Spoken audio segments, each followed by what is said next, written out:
We would get better prices for our fish, that we would have a better future. I spent my days on the pier with my father. My kids, when they were young, spent their days at the sea with their father. Today, they don't even see his boat because European law says he cannot fish in his own area. He has to. The boat is now 2 hours from where we fish, so they no longer even know the colour of the boat and do not spend their time down there. That's what that is another side of what fisheries has done.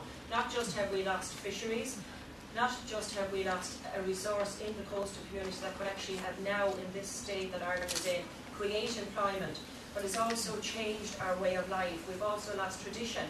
Tourism is another thing in coastal communities. Fishermen, people drive out on a Sunday. They may not go to a farmer's yard, but they will drive to a pier where they see fishing and fishing activities, where they might buy fish from a local little boat that catches a few boxes of fish every, and bring them in. All that will go when our fisheries go. A tradition that's handed down from father to son will go when our fisheries go. So we're not just losing fish and fish rights, we're losing a whole way of life. In this difficult times, it's an industry that could sustain us. It is something that's still not lost, because friends say to me, okay, well sure, look, fisheries has been lost. It's not been lost. It's been given away, but it's something that we must now regain control of. I will read actually just something that I picked up on the internet there a few weeks ago, and it's about Senegal in Africa, but it could be about any part of this country. Again and again, Amadi casts his fishing nets into the sea, only to pull them out empty. Sometimes we're out for days before we find any fish, he laments. It's a real desert. He blames the EU trawlers for invading us and taking away our fish. As the seas empties, fishermen like him are forced to risk their lives, going further and further into deeper water, searching for fish. We mustn't be afraid of death, he states. It is believed that 50% of Senegal's fish is now caught by industrial trawlers and shipped straight to Europe.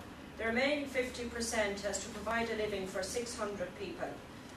State environmentalist Adi L.I. with Europe has said, while Europeans pinpoint the fish with their radars, the Senegalese fish at night because the moonlight reflects on their scales.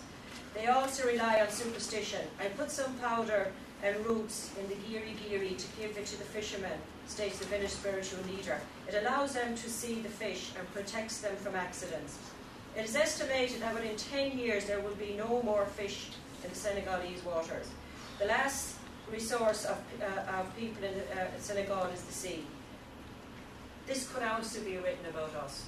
Bureaucrats in Europe who do not understand what it's like to be in Donegal, Ilan-Oring, Dangan, Castletownbere or Waterford, make rules that affect those people's lives without realising the hardship that they are creating around our coast. We are an island nation that had a very proud tradition. And if you went back to the tradition in Dublin hundreds of years ago, if you went back to medieval times and the taverns of Dublin where they ate oysters and cured fish, we had a huge trade with other countries. Our waters were self-sufficient. We could actually, we have a whole centuries of traditions of fisheries. Even though when we joined the EU, they told us we had no tradition. We had no tradition of over-exploiting our fish. We didn't have to go hundreds of miles off. My husband, like the Senegal fishermen, go out deeper and deeper into sea. My father went out at 6 o'clock in the morning, came in at 6 in the evening. We had a family life. We don't have that anymore, and that's the reality for Irish fishermen. Forced to live with the big super trawlers of the European fleets. The future for European fishermen, or Irish fishermen under Lisbon, is a European fishing fleet. A fleet that Europe will decide by the bigger industries who can buy and will afford to be able to buy quotas. They will get the fishing rights around European waters, and they will do the fishing. There will be no Irish fishing. There will be no sustainable coastal communities. Ní bag gailing is na áthna bag a haintlan costa and áthna han and tanga a gringa margaret the escarap. We will also lose our language, because that is where our language remained because of our fisheries. I could go on for a long, long time, and I wouldn't be great at speaking publicly, I'm sorry, but I could go on for a long, long time about the devastation But we have lost an awful lot, but we have not lost everything. And I do think that voting no to Lisbon would maybe we can contain what's happened, and that we can start crawling back and trying to force our government to have a real look at our indigenous industries. Because now, with the collapse of our economy, these and us, the ordinary people, are the people that can actually make a difference. And it is hugely important that we support small farming and small industries and fishermen locally around our coast. As I said, Dublin is a coastal town. Ireland is just an island. Everyone on this island is responsible for the fisheries, not just the fishermen. And you might often hear fishermen being overfishing, and we go out and we kill.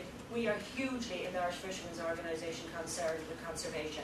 This is why the only way to conserve fish around our coast and to conserve this island as an island and as a fishing island and as a nation is by making sure that Europe gives the right to every coastal, to every state, the right to regain control of its seas, so that we, as we did in the 12th and 14th centuries, when we gave the right to France to come in to fish, and we gave that because we bought wine and we gave them fishing rights, and we bought salt and we gave them rights. That is how we should, our waters need to be fished and controlled. That we should have the right to allow whatever amount of trawlers or fishing boats in France and Spain to come into our waters. Think of a farmer having a field, and in that field there are 7 cows. He has 1 and the rest of Europe has 6. And then he's told that he cannot earn a living. This is what's happened to Irish fishermen. Around the coast of Ireland every day there are French, Spanish boats that are not being controlled. It is estimated that up to 40% of fish that landed into Vigo and Crota in Spain comes from Irish waters. None of that, or very little, ever gets inspected, while we are inspected almost every day. And that's fine, we have no problem with that. But what we do have, and what we insist on, is that the same level playing field should be for everyone else in Europe, and that everyone else gets inspected. We have very, very little chance, because Europe has been given the Swedes, and they've got our waters and our rights, and Lisbon too.